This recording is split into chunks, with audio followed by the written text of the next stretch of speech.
Tonight, the worst-case scenario of famine is unfolding in Gaza. That's the message coming from the UN agencies. But Israel all week has essentially been saying, don't believe your eyes. That means the video and pictures coming out of Gaza of emaciated, dying children, of people crying, begging for food, of the chaos at the few aid distribution sites there, they aren't real, according to Prime Minister Benjamin Netanyahu. Israel is presented as though we are applying a campaign of starvation in Gaza. What a bold-faced lie. There is no policy of starvation in Gaza, and there is no starvation in Gaza. We enable humanitarian aid throughout the duration of the war to enter Gaza. Otherwise, there would be no Gazans. But it is very real. This is Noor Abu Salas. She is 10 years old. She is one of the many children who have died waiting for food.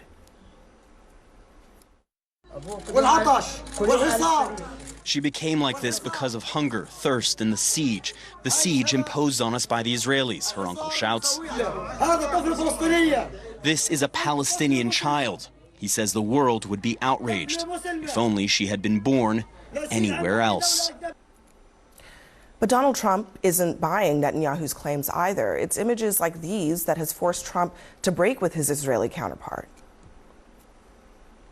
But we're going to be getting some good, strong food. We can save a lot of people. I mean, some of those kids that's real starvation stuff. I see it. And you can't fake that. So we're going to be even more involved. Aid has been slowly getting into Gaza, but the desperation is making efforts difficult. And the UN says it is still not nearly enough. The desperation reached such a point that people are jumping onto moving aid trucks to try to beat the lines. Still, hundreds of people are arriving at drop-offs with all the food gone. This little boy here seen trying to scoop up any flour that fell on the floor. A source sent this aerial picture to CNN's Jake Tapper, showing the stunning scale of devastation that is only making the challenge of providing aid even more difficult. Two of Israel's leading humanitarian groups have seen enough. For the first time, they say that Israel is committing genocide against the people of Gaza. Joining us in our fifth seat at the table is Peter Beinart. He's the author of Being Jewish After the Destruction of Gaza. It might surprise some people to hear President Trump say what he said in contradiction to Netanyahu, but perhaps it is more surprising that he then hasn't necessarily exerted the kind of pressure that perhaps he could to change the course of this conflict and the food distribution situation there. Yeah, I mean, there were reports of starvation from Gaza from last March of last year. Nick Kristof in the New York Times wrote a column last March of 2024. I'm just going to quote from it. He says, this is from a Palestinian academic in Gaza. Me and my wife have decided to eat a meal every 2 days just to keep our kids alive. What is left for us is hay. We have started grinding it, bake it, and eat it. Because we have started eating the hay bread, we now defecate blood mixed with hay. This was almost a year and a half ago. And the United States kept the weapons going. This was the Biden administration. And when the International Criminal Court last November issued a warrant for Netanyahu for the war crime of starvation, the United States trashed the International Criminal Court, and Israel got the message that it could not only continue to do this, but go further, which is why for almost 3 months earlier this year, Israel cut off all food, all medicine, all water into Gaza. And that's why we are now here. The United States is profoundly complicit in this starvation. Brooke, it seems incredibly damaging to the credibility of Netanyahu and the state of Israel for him to deny what people can see with their own eyes. So I want to start off by saying that what's happening in Gaza is terrible and emotions are running very high. There's a lot of misinformation out there, and it's important for us to get to the facts of the issue. I want to say to what Peter said, there's not only reports of starvation in Gaza for a year, there's been reports since 2007 of starvation in Gaza. Because what happened in 2007? Hamas took over Gaza. There were no reports of starvation prior to that when Israel was in control of Gaza. Now, the facts are right now, we have over 600 trucks, food trucks, and thousands of crates in northern Gaza that the United Nations is refusing to distribute inside Gaza. Now, I know that Peter has also said that the reason why they can't distribute is because Israel has a law and is refusing to allow the United Nations Relief Works Agency into Gaza.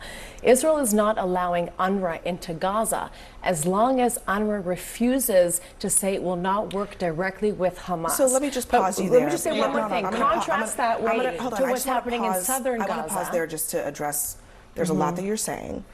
You just said two things that seem actually pretty contradictory. You said the UN is refusing to distribute aid in Gaza, but you also said that Israel is refusing to allow the UN to distribute aid in Gaza. The United Nations which one is it? And also, I mean, look, you know, there are reports of starvation in Gaza. Even in 2007, imagine the circumstances right now. Back when there was aid coming into Gaza at the clip of 600 trucks per day, there was still a need. Now the clip is more like 30 trucks per day. Let me clarify. As long as the United Nations refuses to guarantee that it will not work with Hamas in the distribution of aid, because we know Hamas uses food as a weapon, Israel won't allow UNRWA in. Okay, It will allow let me just finish my point. Contrast that to what's happening in southern Gaza. You're making a claim that where the Gaza Humanitarian Foundation you're making a claim is that we've distributing heard aid a lot. We've heard this a lot, especially in the last couple of weeks. On Friday, CNN had a report that was confirmed by a number of other news outlets. An internal U.S. government review found no evidence of widespread theft by Hamas of U.S.-funded humanitarian aid in Gaza, contradicting the State Department's claims that were used to justify backing controversial private organization that took over aid distribution in the enclave. Quote, there was no indication that there was a systemic loss due to Hamas interference or theft or diversion, according to a source familiar with that report. The reality on the ground right now is that you have 4 aid distribution centers when there used to be 400. So whoever is in charge right now is failing the people of Gaza. The international order continues to fail not just Gazans, but people in famine and starvation conditions around the globe, because it falls prey to narratives and propaganda to justify whichever power is there, as opposed to facts, images that we all can see very clearly. The lack of transparency inside Gaza is part of the project to continue it being just a narrative game, and rather than allowing organizations like the New York Times to report directly from the ground, So this is all 200 journalists have been killed. 60,000 Gazans have died. A lot more from people on the right, actually. I mean, Marjorie Taylor Greene says it's the most truthful and easiest thing to say that October 7th in Israel was horrific and all the hostages must be returned, but so is the genocide, humanitarian crisis, and starvation happening in Gaza. Texas Representative, a Republican, Lance Gooden, says standing with Israel means eliminating every barbaric Hamas terrorist. It also means rejecting killing and starvation of children in Gaza. This is not about left versus right, it seems, at this point. Does the United States government now need to do more to exert influence over its ally? We're in control. But what are we doing to exert influence over Hamas? It's disingenuous to complain. I can't get a sentence imagine in. It's seeing its dead child and not having humanity for that child. Dead children. Who looks at that and then starts talking about Hamas? It's disingenuous to say you care about dead children. We see children dying. But who is responsible? Looks at that and changes the subject to Hamas? You just sat here and said so much misinformation. Right, but we have videos. I was videos and there's Netanyahu is right-wing extremist mentalist. Hang on, Peter. I just want one at a time, please. Okay, can I just say, finish your thought, the United States is complicit in this, like Peter said. When we saw that child, I wanted to look away, and I forced myself to look at it because we do not get the privilege of looking away at children being starved to death. I could not look at that and then change the subject to talk about what Hamas is doing, what Gaza is doing. What is happening is Netanyahu is doing this. He is being funded by the United States government. All these symbolic gestures that the UK might acknowledge Palestine as a state, it doesn't matter. The UK is the country, the world's 6th largest economy, and they have reduced their funding to Israel. Cut it off. That is why he is doing this, because he's being allowed and he's being funded, and everyone is complicit in that. And if you see something like that and your heart doesn't break and bleed, the only response to something like that is get these children fed and save these people's lives. Are you accusing me of not caring about dead children? It doesn't sound like you care. Wait, it doesn't sound like you care. I think it was my turn, Brooke. The New York Times reported that even Israeli military officials deny the claim of their own government that there has been systematic stealing of food, and that even Israeli military officials say that the prior UN distribution system, which had 400 agencies, that when Israel allowed it to function, it was far more effective than what we have now. It is important to remember that the stated policy of the Israeli government, it gives me no pleasure to say this, the stated policy of the Israeli government is to enact the Trump plan for the mass expulsion of Palestinians from Gaza. The Netanyahu government has said again and again, we are working to bring about the Trump plan. That is why 3 of those 4 distribution centers are in the extreme south of Gaza, and part of the plan is to force the entire population into a tiny sliver of the Gaza Strip to execute ultimately the expulsion of as many of them as possible. And making life as hellish as possible makes it more likely that you will force people out. Brooke, and then Kevin. Go ahead. Okay. I think it's very disingenuous to say that you care about starving children, but then not take a deep dive look into why there is a problem of food distribution in Gaza.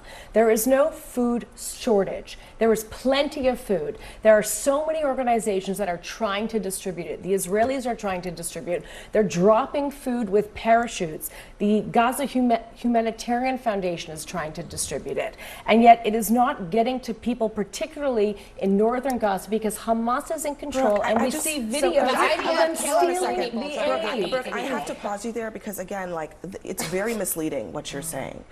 Israel controls food distribution in Gaza. Israel has full control of the Gaza territory. Israel controls food distribution. That's why, as you pointed out, there are aid drops. You know when that happened? Last week, after a public pressure. Israel has now increased the amount of food that they have allowed in. Why? Because of public pressure. They control how much food gets in. And yes, there is food coming in, but the point is that it is not enough. It's not a question of, is anything coming in? It is it sufficient to meet the basic nutritional needs of people in Gaza? It's a fact that that is not happening right now. And that's not a debate of opinions. Part of this propaganda conversation that happens in these Israel-Palestine circles is to go back 10 years, 15, 20 years. This is a moment where Israel has full military control over Gaza. Children are starving. Solve that immediate problem before we start redirecting history in whichever direction people want to. Can I give you a quick last word, Kevin? Yeah, the problem with this conflict for both sides is just unique in the last 36 months. All of those images you've seen are not the press. The majority of them come from individual cell phones.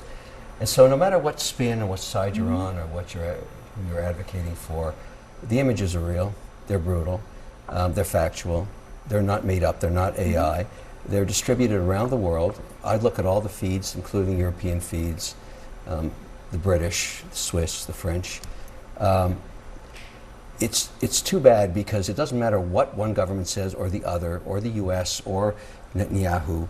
The fact is, there are starving children. And it's just, at the end of the day, you can't win with spin. It doesn't matter what side you're on. This conflict is actually a cell phone conflict. The truth is coming out in a way that's never been done before through social media, and no one's going to win. And as far as I know, and it's unfortunate. So why are they using images of children with genetic diseases and not starvation? When the images are real. But why are they using images? Those children with genetic diseases are still starving too, Brooke. They're also starving. But Peter when they have a Beinhart, thank you brother- very much for joining us.